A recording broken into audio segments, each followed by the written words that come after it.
네, 안녕하세요. 이번에는 플로이드 알고리즘을 다룰게요. 이제 최단 경로 알고리즘인 플로이드랑 다익스트라 알고리즘만 다루고 나면 나름 길었던 그래프 파트가 끝나요. 목차는 눈으로 한번 보고 갈게요. 구현과 경로, 복원 방법 모두 BOJ에 있는 문제를 가지고 직접 풀어볼 거라 별도로 연습 문제 챕터는 두지 않았어요. 우리는 이미 직관적으로 그래프에서의 최단 거리라는 개념을 알고 있지만 그래도 한번 짚고 넘어갈게요. 전 단원에서 그래프를 예쁘게 잘 만들어 놓은 것 같아서 다시 재활용했어요. 주어진 그래프에서 간선 옆에 적힌 값들은 간선의 거리를 의미해요. 이걸 문제에 따라 비용이라고 부르기도 하는데 같은 의미예요. 아무튼 이런 상황에서 1에서 3으로 가는 최단 거리는 1이에요. 그리고 3에서 5로 가는 최단 거리는 8이에요. 비용이 15인 간선을 이용하면 한 번에 갈 수 있지만 15인 간선을 활용하는 것보다 3에서 1로, 1에서 4로, 4에서 5로 돌아가는 게 이득이기 때문이죠. 그리고 플로이드 알고리즘은 오른쪽 테이블과 같이 주어진 그래프에서 모든 정점쌍 사이의 최단 거리를 구해주는 알고리즘이에요. 주어진 그래프는 무방향 그래프이지만 그래프가 방향 그래프이건 무방향 그래프이건 상관이 없어요. 또 간선의 값이 음수여도 잘 동작하지만 음수인 사이클이 있으면 문제가 생겨요. 다만 애초에 간선의 값이 음수인 상황이 딱히 일반적이지 않기 때문에 음수와 관련된 설명을 생략할게요.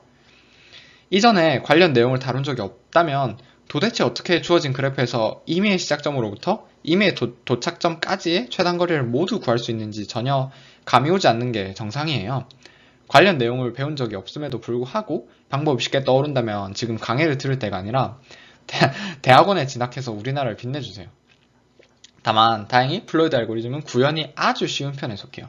그래서 이전 강에서 높은 구현 난이도에 고통받으셨다면 이번에는 조금이나마 더 편한 마음으로 강의를 들을 수 있지 않을까 싶네요.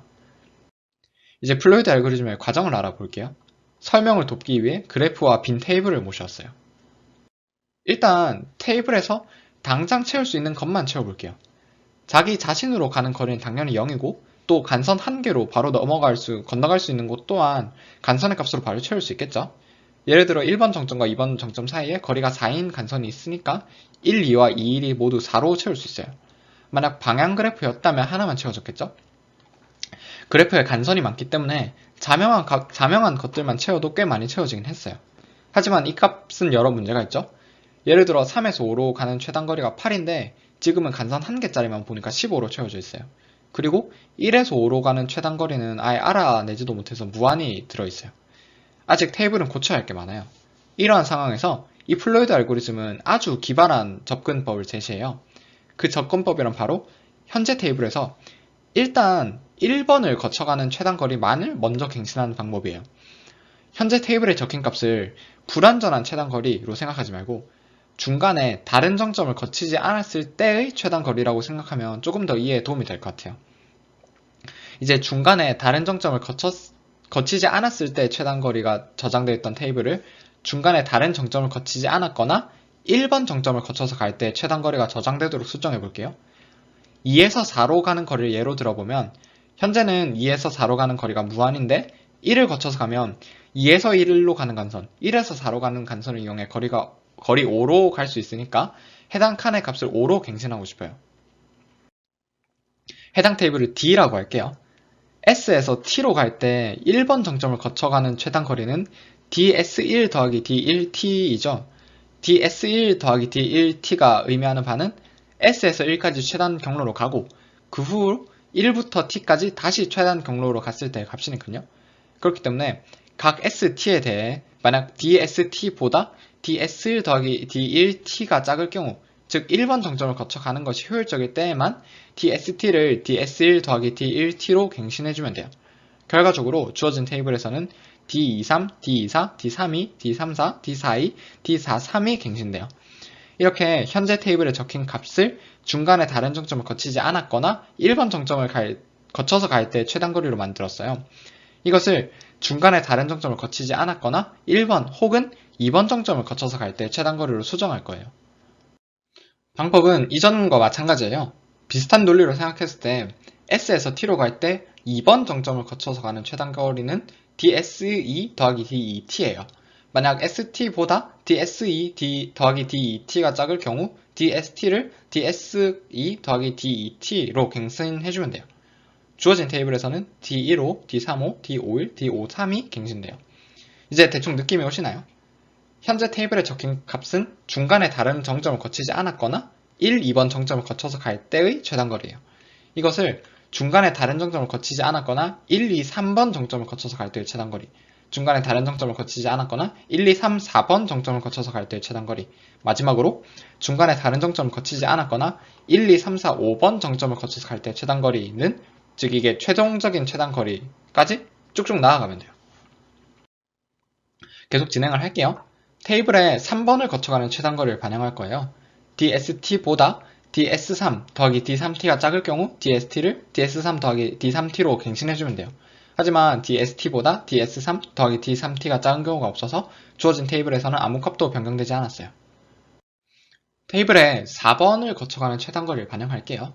DST보다 DS4 더하기 D4T가 작을 경우 DST를 DS4 더하기 D4T로 갱신해주면 돼요. 주어진 테이블에서는 D15, D35, D51, D53이 갱신돼요. 마지막으로 테이블에 5번을 거쳐가는 최단거리를 반영할게요. DST보다 DS5 더하기 D5T가 작을 경우 DST를 DS5 더하기 D5T로 갱신해주면 돼요. DST보다 DS5 더하기 D5T가 작은 경우가 없어서 주어진 테이블에서는 아무 값도 변경되지 않았어요. 이렇게 플로이드 알고리즘이 종료됐어요. 정점이 V개라고 할 때 총 V단계에 걸쳐서 갱신이 이루어지고 각 K는 1, 2, 3, V 번째 단계마다 총 V 제곱계의 모든 DST 값을 DSK 더하기 DKT 값과 비교하기 때문에 플로이드 알고리즘의 시간 복잡도는 OV의 3승이에요. 이 알고리즘의 정당성은 간단하게 언급한 것과 같이 1단계를 거치고 나면 중간에 다른 정점을 거치지 않았거나 1번 정점을 거쳐서 갈 때 최단거리를 알 수 있고, 그 다음으로 중간에 다른 정점을 거치지 않았거나 1, 2번 정점을 거쳐서 갈 때 최단거리를 알 수 있다는 식의 귀납적인 논법을 이용해 수학적으로 엄밀하게 증명할 수 있지만 그건 생략할게요. 무방향 그래프에서 최단거리들을 구하는 비오제 11404번 플로이드 문제를 확인해보고 구현을 해볼게요. 플로이드 알고리즘은 구현이 정말 쉽기 때문에 직접 한번 짜보세요. 참고로 3중 포문을 쓰면 그냥 끝이에요. 가능하면 직접 한번 풀어보시면 좋겠고, 다음 슬라이드에서 정답 코드를 놓고 분석할 예정이라 충분히 혼자 시도해본 후에 넘어와주세요. 일단 거리가 무한인 걸 나타내기 위한 input 값은 0x 3f, 3f, 3f, 3f로 잡았어요. 어느 두 도시의 최단거리가 아무리 커봤자 99 곱하기 10만이어서 이 값보다 큰 값을 inf로 잡으면 돼요. 근데 왜 이전에 많이 쓰던 0x 7f, 7f, 7f, 7f 대신 0x 3f, 3f, 3f, 3f를 쓴 걸까요? 그건 플로이드 알고리즘의 계산 과정에서 inf 값 두 개를 더하는 일이 발생할 수 있는데, 그때 int 오버플로우가 나지 않게 하기 위해서요. 15번째 줄부터 19번째 줄까지는 각 간선을 받고 D 테이블을 채우는 루틴이에요. 위상정렬이나 BFS, DFS 등에서는 각 정점에 대해 그 정점과 연결된 다른 정점의 목록을 보는 일이 많아서 그래프를 인접 리스트 방식으로 나타내는 게 유리했는데, 플로이드 알고리즘에서는 그냥 테이블의 형태 자체가 인접 행렬 형식이라 그래프를 인접 행렬 형식으로 나타낸다고 생각하면 돼요. 일단 모든 행렬 값을 inf로 둔 후 ABC가 주어지면 DAB를 갱신해요. 그런데 문제에서 시작 도시와 도착 도시를 연결하는 노선은 하나가 아닐 수 있다는 단서를 주었기 때문에 단순히 DAB는 C로 두면 안되고 18번째 줄과 같이 min을 통해 갱신을 해서 노선이 여러 개일 경우 가장 작은 노선의 거리가 저장되게끔 해야 해요. 그 다음으로 20번째 줄처럼 자기 자신으로 가는 비용은 0으로 다 만들어 놓고 본격적으로 플로이드 알고리즘을 시작해요. 3중 포문이 돌아가는 형태는 21에서 24번째 줄과 같아요. 저는 플로이드 알고리즘을 구현할 때 3중 포문의 값을 kij로 두고 i를 시작점, j를 끝점으로 생각하는 걸 선호해요. 변수 이름을 꼭 저와 같이 붙일 필요는 없지만 테이블을 갱신할 때 중간에 거쳐가게끔 할 원소를 3중 포문의 제일 바깥에 두어야 한다는 건 꼭 기억하셔야 해요. 저기서 IJK의 순서가 바뀌었다고 할 때 작은 예제에서는 답이 맞는데 제출하면 틀린 일이 아주 잘 발생해서 틀린 원인을 찾을 때 애를 먹는 경우가 종종 있어요. 한편으로 0x01강 기초 코드 작성 요령 1단원에서 시간 복잡도 얘기를 할 때 컴퓨터는 1초에 3에서 5억 번의 연산을 할 수 있다는 얘기를 했었죠. 그 기준에 맞춰서 생각을 해보면 정점이 1000개일 때 플로이드 알고리즘을 ON을 3승으로 계산할 때 10억이라 플로이드 알고리즘을 쓸 수 없겠다 싶지만 코드에서 볼 수 있듯 플로이드 알고리즘은 단순 4치기 연산이 주를 이루기 때문에 정점 1000개까지는 플로이드 알고리즘으로 풀어볼만 해요. 또 만약 지금 제 코드처럼 플로이드 알고리즘을 구현했을 때 시간이 간당간당할 경우 시간을 좀 더 아낄 수 있는 팁을 하나 드릴게요. 24번째 줄을 보시면 저는 dij보다 dik 더하기 dkj가 작을 경우 dij를 갱신하는 로직에서 그냥 min 함수를 이용해 코드를 짰어요. 이전에 다른 예시 코드들에서도 최소값이나 최대값 갱신이 필요할 때 저런 식으로 작성을 하는 경우를 많이 보셨을 것 같아요. 그런데 저희가 쓰는 환경에서는 연산보다 대입이 느려요. 그렇기 때문에 저렇게 작성을 해서 매번 대입이 일어나게 하는 것보다 if dik 더하기 dkj가 dij보다 작으면 dij는 dik 더하기 dkj로 작성해 갱신이 꼭 필요할 때에만 대입이 일어나도록 하는 게 시간상 유리해요. 다른 문제들처럼 끼케야 대입을 10만 번, 100만 번 하는 수준에서는 차이가 미미하지만 특히 플로이드 알고리즘처럼 대입을 10억 번씩 하는 경우에는 저 차이가 눈에 띄게 커지고 이 문제에서는 정점이 최대 100개로 작아 별로 티가 나지 않지만 정점이 1000개인 그래프에서는 이 개선을 통해 시간을 950ms에서 대략 700ms로 떨굴 수 있어요. 비단 플로이드 알고리즘뿐만 아니라 대표적으로 다이나믹 프로그래밍 문제와 같이 대입이 빈번하게 발생하는 다른 상황에서도 비슷한 방법으로 시간을 줄일 수 있어요. 보통 이런 걸 상수시간 최적화라고 하는데 사실 대부분의 경우 정해로 잘 접근했는데도 불구하고 상수시간의 차이로 문제를 틀린 경우가 안 생기게 시간 제한을 적당히 넉넉하게 줘요. 또 그런 관점에서 플로이드 알고리즘이 정해인데 정점을 최대 1000개 주는 건 썩 바람직한 상황은 아니에요. 원래 다른 알고리즘이 정해인데 플로이드 알고리즘으로도 해결을 할 수 있는 상황은 있을 수 있지만요. 그래서 비록 민을 써서 불필요한 대입을 발생하게 하는 게 좋다고는 할 수 없지만 정해를 제대로 잡았다면 이런 문제로 인해 맞아야 하는 코드가 틀린 일은 잘 발생하지 않아요. 당장 저도 코드를 좀 더 짤막하게 쓸 수 있다는 점이 마음에 들어서 불필요한 대입이 생긴다는 걸 알면서도 민 혹은 맥스를 이용한 갱신을 즐겨 써요. 하지만 꼭 알고리즘용 코딩이 아니더라도 이런 짜잘한 최적화가 모여서 전반적인 성능 개선에 도움이 될 수 있고 또 속된 말로 문제를 비빌 때 뭔가 시간 복잡도를 계산했을 때 시간 초과와 통과 경계에 있는 것 같아서 어떻게든 코드를 최적화시켜야 할 때 고려해볼 수 있는 요소라고 생각할 수 있어요. 얘기가 길어졌는데 요약하면 저는 코드를 짤막하게 쓰는 걸 좋아해서 갱신을 24번째 줄과 같이 처리했지만 저런 코드의 형태는 불필요한 대입을 발생시키니 시간 제한이 애매하다거나 기타 이유로 성능을 올리고 싶을 땐 비교를 거친 후 갱신이 꼭 필요할 때에만 대입을 하도록 짜면 돼요. 플로이드 알고리즘을 통해 우리는 주어진 그래프에서 임의의 시작점으로부터 임의의 도착점까지의 최단 거리를 알 수 있어요. 그런데 지금은 거리만 알고 있을 뿐 최단 거리로 가기 위해 실제 어떤 경로로 가야 하는지는 전혀 알지 못해요. 예를 들어 3에서 5로 가는 최단 거리가 8인 건 알겠는데 3, 1, 4, 5 순으로 가야 한다는 사실을 알 수는 없어요. 그래서 이번 챕터에서는 플로이드 알고리즘에서 어떻게 경로 복원을 할 수 있는지 다뤄볼게요. A에서 B까지 최단 거리로 가는 전체 경로를 다 복원하려고 들지 말고 딱 한 단계만 해볼게요. A에서 B까지 최단 거리로 가려면 A에서 어느 정점으로 가야 하는지만 생각해볼게요. 이를 next 테이블이라고 부를게요. 이 next 테이블은 최단 거리 테이블을 채우는 과정 속에서 같이 채워지게 돼요. 채워나가는 과정을 같이 살펴보기 위해 일단 최단 거리 테이블과 next 테이블을 모두 비워놨어요. 중간에 다른 정점을 거치지 않았을 때의 최단 거리를 먼저 채워볼게요.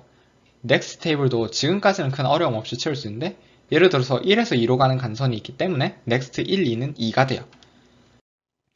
그리고 이 다음 단계가 핵심이에요. 맨 처음 최단 거리 테이블은 중간에 다른 정점을 거치지 않았을 때의 최단 거리였어요.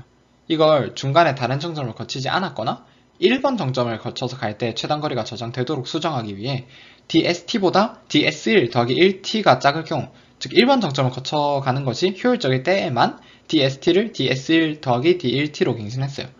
만약 갱신이 일어났다면 next ST 또한 변경이 필요한데 기존의 S에서 T까지 가는 경로보다 S에서 1을 먼저 갔다가 1에서 T로 가는 경로가 더 효율적인 상황이니까 next ST를 next S1 값으로 대체하면 돼요. S에서 1을 먼저 갔다가 1에서 T로 가는 경로가 전체적으로 어떻게 생겼는지 모르겠지만 일단 S에서 1로 가야 하는 건 자명하잖아요. 그래서 S에서 T까지 최단 경로를 가기 위해서는 S에서 출발해 제일 먼저 next S1로 가야 해요. 최단거리 테이블에서 D23, D24, D32, D34, D42, D43이 갱신되었기 때문에 next 23, next 24, next 32, next 34, next 42, next 43 각각은 next 21, next 21, next 31, next 31, next 41, next 41로 변경돼요. 그 다음으로 2번 정점을 거쳐가는 최단거리를 고려해요.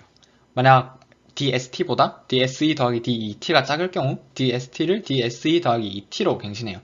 앞에서 한 것과 마찬가지 논리로 기존의 S에서 T까지 가는 경로보다 S에서 E를 먼저 갔다가 E에서 T로 가는 경로가 더 효율적인 상황일 경우 next ST를 next SE 값으로 대체하면 돼요. 최단거리 테이블에서 D15, D35, D51, D53이 갱신되었기 때문에 next 15, next 35, next 51, next 53 각각은 next 12, next 32, next 52, next 52로 변경돼요. 그 다음으로 테이블의 3번을 거쳐가는 최단거리를 반영하려고 했는데 DST보다 DS3, D 더하기 D3T가 작은 경우가 존재하지 않아 아무 일도 일어나지 않아요. 그 다음으로는 4번 정점을 거쳐가는 최단거리를 고려할게요. 만약 DST보다 DS4 더하기 D4T가 작을 경우 DST를 DS4 더하기 D4T로 갱신해요.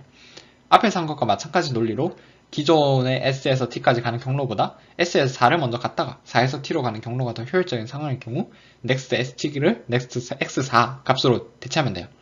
최단거리 테이블에서 D15, D35, D51, D53이 갱신되었기 때문에 next 15, next 35, next 51, next 53 각각은 next 14, next 34, next 54, next 54로 변경돼요.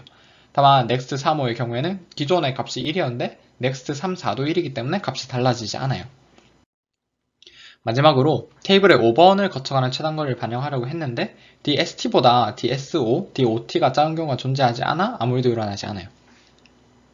플로이드 알고리즘이 종료되었고 이번에는 최단거리 테이블뿐만 아니라 넥스트 테이블까지 얻었어요. 이 넥스트 테이블을 통해 어떻게 경로 복원을 할 수 있을까요?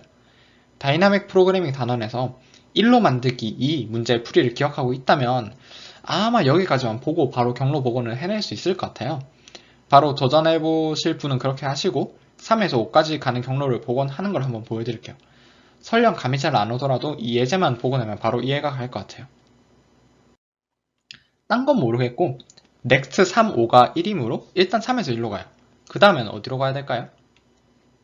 현재 1에 와 있으니 1에서 5까지 최단거리로 가면 돼요.